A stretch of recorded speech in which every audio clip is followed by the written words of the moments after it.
हमारे शास्त्र में वर्णन आता है और भागवत महापुराण के महात्म्य की कथा में ही आता है कि अनेक धर्म विभ्रांता स्त्रैणा पाखंडवादिना, अनेक धर्मों को मानने वाला स्त्रैण और पाखंडी जो हो, यदि वो कितना भी बड़ा विद्वान हो, उसे व्यासपीठ पर बैठने का अधिकार नहीं।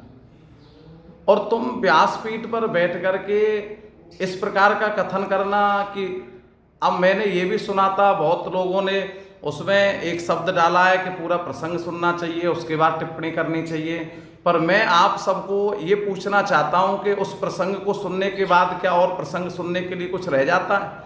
जब ये शब्द आ गया, शब्द को पकड़ो। शब्द ब्रह्म है। सनातन धर्म में शब्द को ब्रह्म माना गया है, हमारे यहाँ शब्द को ब्रह्म माना गया है। एक शब्द ने महाभारत जैसा युद्ध करा दिया।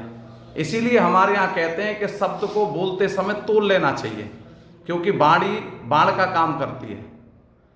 और वहाँ ये कहा जा रहा है कि नमाज होते समय भागवत को बंद करके नमाज कर लो। ये कहाँ शास्त्र में लिखा है? ये किस प्रसंग को दर्शाता है? ये किस प्रसंग के लिए कहा गया है? ये समझ में नहीं आता।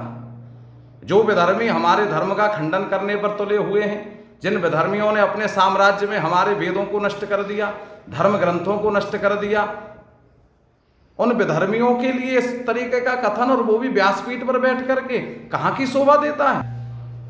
वो वीडियो मैंने भी देखा है और देख के बड़ा कष्ट हुआ, हृदय को आघात पहुंचा।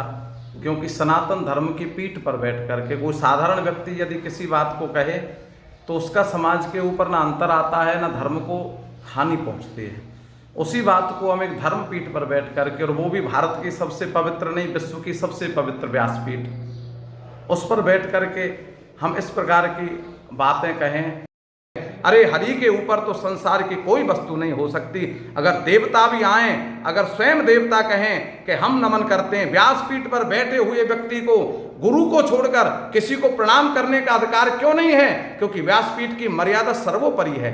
नैमसारण्य क्षेत्र में बलराम जी को भी सूत जी ने प्रणाम नहीं किया।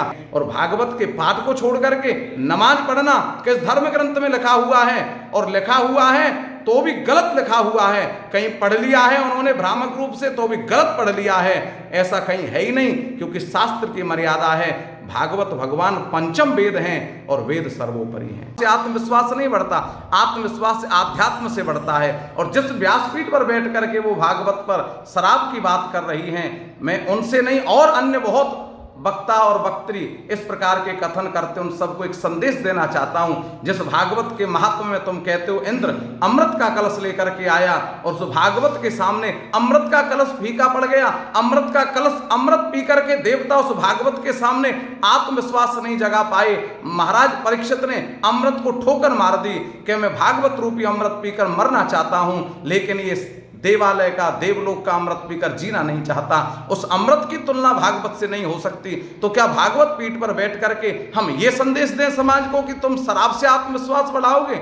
आत्मविश्वास भगवान के नाम से बढ़ता है। भ्रामक कथाएं व्यासपीठ से करके हम नंदगांव नंदलाला सेवा समिति ट्रस्ट की ओर से इन दोनों सुनी हुई वीडियो पर बहिष्कार करते हैं, निंदनीय हैं। और इनको जो भी इस प्रकार की वीडियो कही है, इनको समाज के सामने आकर के आत्मग्लानि के साथ ये मानना चाहिए कि हमसे जो गलती हुई हम भविष्य में ऐसी नहीं करेंगे।